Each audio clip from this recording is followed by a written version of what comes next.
guys, it's Mondays with Melanie. I'm Melanie, founder of My Billy Designs and creator of Quicker Content Framework and Powerhouse Web Designer. Those are 2 courses to help you get super organized on the back end of your design business so that you can raise your rates, work with better clients, and have a business that you actually enjoy being in. So today we're going to go over 8 ways that you can niche as a freelance designer. Now, I don't necessarily think that you have to niche in your business, but I do know that it can help you with your marketing and it can help you cater your services and your design process to a specific type of person, and that can help you sell more of your services and book out your calendar. So I thought this was going to be a really fun topic to talk about this week. But before we get into that, let's go over this week's happiness hack, which is all around boundaries with your phone. Okay, so this is something that I did maybe a year ago, maybe even 2 years ago. Something I did was I disabled the freaking notifications for all the stupid apps that are always trying to get my attention when I'm trying to focus, when I'm trying to be productive, when I'm trying to be creative. So turn off those notifications on Instagram, on Facebook, on Pinterest, on your inbox. Oh my God, especially your inbox. And that's going to make sure that you're only going into these apps whenever you are intentionally wanting to see the activity that's going on the app. So if you want to check your inbox, okay, it's because you had the thought, hey, now it's time to check my email. And so you go into your phone and you check your email. Or you have the thought, okay, I want to see if my post is getting any interaction on my Instagram post or my Facebook post. So I'm going to go into the app and check it. Or, okay, now I'm ready to create a story or upload new content or whatever. So now I'm going to go into the app and do it instead of being distracted, instead of getting the notification and the noise, little ding reminder or whatever distracting us from what we're trying to do. You are actually just going into your phone and using it when you want to. You're actually taking control of how you're using your phone. So that's really helpful. That's the first part of this happiness hack. The second part of this is with do not disturb mode. So with your Apple products, you can actually do this across all devices, but you can say from this time to this time on these specific days. So for me, it's 9 to 5, Monday through Friday. I do not want to get any kind of extra notifications. After 5 p.m., they all kind of come in and I get to see them. So these 2 little easy things that I did, I don't know, a year or 2 ago, they've helped me become more focused, less distracted, more productive, more creative, less sidetracked. All of these things are really important for designers and creative entrepreneurs because we need to stay focused. We need to not be sidetracked from our creativity. We need to get stuff done on our to-do list so that we can get back to living our lives and not have our world revolve around our business and these apps that we're using for our business. So that's a little trick that helped me out. I hope it helps you. Okay, so now let's get into this week's content. Today we're talking about 8 ways that you can niche as a freelance designer.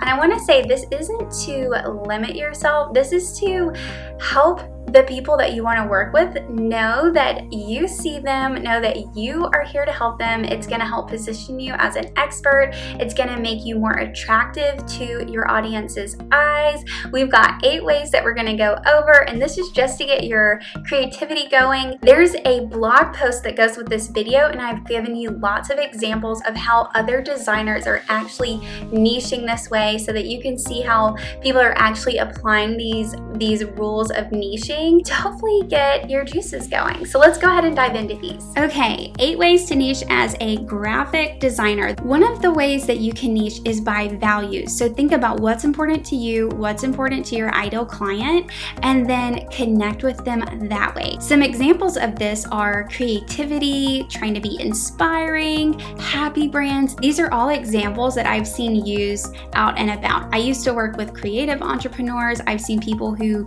want to work with happy brands. I thought that was the cutest little way to niche, saying you want to work with happy brands. Maybe you want to work with people who are trying to be inspiring, they're visionaries. Think about what's important to you, what's important to your ideal client, and then infuse this into your messaging. And remember, there are lots of examples of real life designers niching for all of these 8 ways that I'm going to show you in the blog post, so check those out to just keep going further with this and see real life examples. The second way that you can niche is by type of service. Maybe you want to offer sales funnel design and that is your main thing that you offer. Maybe you want to specialize in done in a day types of services. Maybe you specialize by saying, I only work on Shopify. Having some way that you can kind of specialize your services is definitely a great way to niche if this is something that you want to get into. Think of something that you could do day in and day out. It's going to work with what you like to do, with the platform you like to be on, with your energy levels. You can definitely niche this way, and then you're going to spend all of your time doing stuff that you just freaking love. You do not have to do all the services in the world. If there's something that's not working for you, get it out of what you're doing and only specialize in what you love to do. The third way that you can niche is by budget. So there's pretty much two options here. You can either offer budget-friendly services or you can niche by premium or high-end or luxury services. Either way, there are definitely all kinds of clients looking for these specific options. There are people who really want budget-friendly website designs or brand designs or whatever you offer. And then there are people who would not even consider you if you were niching that way because they want a more premium or high-end experience. They are looking to spend a lot of money and wouldn't even consider the budget-friendly option. And same for vice versa. If there are people who are shopping around for prices and looking for something that stays within a lower budget, they're not even going to consider premium or high-end brands that offer luxury type services with a higher price ticket. The fourth way that you can niche is by business model. So you can say, hey, I work with service-based businesses. I work with brick and mortar businesses. I work with course or membership businesses. This is a way that you can say, hey, I see your business model, what you're really trying to build here, and I can help you do that. I specialize in this. The fifth type is by industry. So this is what we probably think of when we think of niching.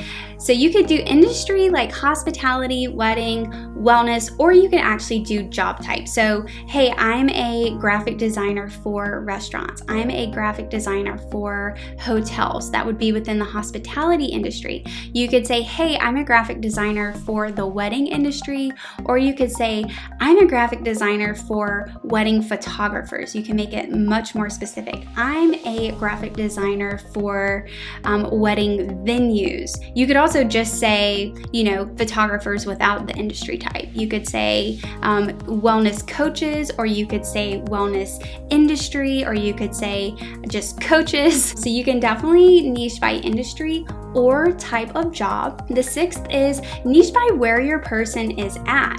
So think of your ideal client and what is a defining characteristic of their life right now. So are they a young mom? Are they working part-time and want to go full-time? Are they six-figure earners? If you can get really clear about where they're at and then use that to niche and market specifically to that person, you're going to make someone feel super seen. You're going to make yourself seem like someone who really understands what this type of person is and what their needs are. The seventh way that you can niche is by someone's goals or problems. So for their goals, maybe they want to get to 6 figures in their business, or maybe they're already at 6 figures and they want to get to 7 figures. Maybe one of their goals is they want to be booked out. Maybe a goal is that they want to become an expert in their industry. On the flip side, you can also niche by problems. So saying, hey, I see you are so busy, or you have too many ideas, or you are tech challenged. These are ways that you can niche because it makes you seem specialized towards this specific type of person. And you can combine these too. You can say, hey, I work with people who want to get to 7 figures but are too busy and tech challenged to get there themselves. And then you kind of spiel with your branding service or your website design service or whatever it is that you offer. This is a really powerful way to niche and market yourself, because this helps someone know that you really see them. If you can get in touch with someone's goals and the problems that are getting in the way of them having their goals, then they're gonna love you, because you can just position your services and your design process to help them overcome that problem to get what they want, and you're gonna be there to help them do it. So I talk about this one a lot. I love understanding someone's goals and their problems. so that you can position yourself as an expert. You can charge more for your prices. Yes, I love this way to niche. And then the final way that you can niche is you can niche yourself as a junior designer, someone who assists other designers with their client load. This is something that I've seen a lot of designers do who are just getting started out, or who are maybe really, really talented, but they do not want to spend their time marketing and trying to grow their own business. They just want to work with someone else, but they want to have the freelance lifestyle, the independence, the freedom. Okay, so what's great about these is that you can actually mix and match these to kind of come up with your own special way to market yourself and showcase who you work with, what you specialize in, and make it seem super, super specific as to who your ideal client is. And that is so great because once that person finds you, you're going to seem so attractive to them. It's going to be so much easier to sell your services and actually book out your calendar. I've got lots of examples in the blog post of how you can do this. And you might be wondering, okay, I want a niche, but how do I actually start working with these people? How do I actually convey online in my marketing how to do this? If you are wondering that exact kind of question, I've got a little treat for you coming next week. We're going to be talking about something easy you can do to instantly elevate how you market yourself and help you get any type of client that you want to work with. So be in tune for that. In the meantime, what I want you to do next is I want you to go over to mybillydesigns.com/bundle. I want you to download the 3-part web design business bundle that I created. It's got a 10-step roadmap to help you get really, really organized on the back end of your business. It's got 15 ways that you can elevate your client experience, and it's got 4 canned emails that you can start using with your clients immediately. Most of us want to feel more organized on the back end of our business so that we can show up with more confidence. We don't want to feel like an imposter in our business. We don't want to bring clients through a process and have them think that we have no idea what we're talking about. Or maybe you're getting clients consistently, but you're having to reinvent the wheel every time. The web design business bundle is going to help you get so organized so that you're not going to have to recreate the wheel every time. You're just going to have a streamlined process that you run through and repeat every single time you get a new client. So go check that out. It's mybillydesigns.com/bundle. You can download that and get your business rocking and rolling. Okay, that's it for this week. I will see you next Monday. Bye, friends.